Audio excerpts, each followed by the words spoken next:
মহেন্দ্র সিং ধোনির হাত ধরে প্রথমবার টি-20 বিশ্বকাপ জয়ের পর রোহিত শর্মা দ্বিতীয় শিরোপা এনে দিয়েছে ভারতকে।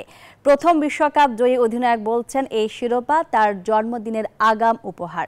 অন্যদিকে বাংলাদেশের সাবেক অধিনায়ক মাশরাফি বিন মুর্তজা ও ইংল্যান্ডের সাবেক ক্রিকেটার মাইকেল ভনের মতে যোগ্য দল হিসেবেই বিশ্বকাপ জিতেছে ভারত।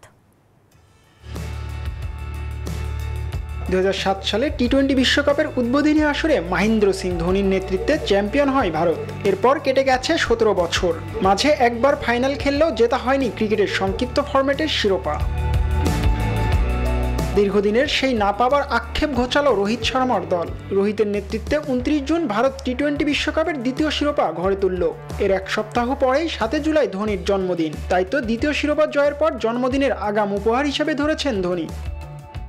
বিশ্বকাপ চ্যাম্পিয়ন 2024 আমার হৃদস্পন্দন বেড়ে গিয়েছিল। তোমরা শান্ত থেকে নিজেদের ওপর বিশ্বাস রেখেছিলে। এরপর যা করা দরকার ছিল তাই করেছো।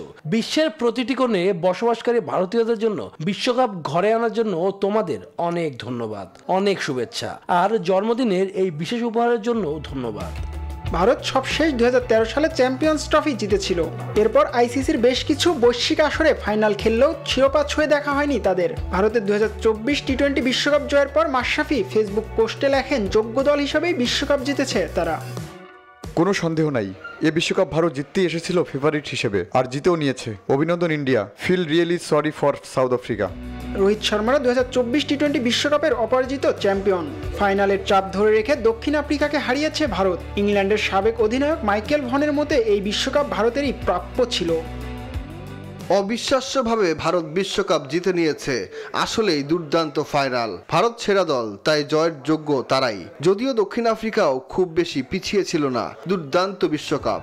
রোহিত শর্মারা বিশ্ব চ্যাম্পিয়ন হওয়ার পর সামাজিক যোগাযোগ মাধ্যমে তাদের প্রশংসায় ভাসিয়েছেন বর্তমান ও সাবেক ক্রিকেটাররা। সচিন টেন্ডুলকার, যুবরাজ সিংরা অভিনন্দন জানিয়েছেন বিশ্ব চ্যাম্পিয়নদের। জিহাদ আল হাসান, নিউজ 24।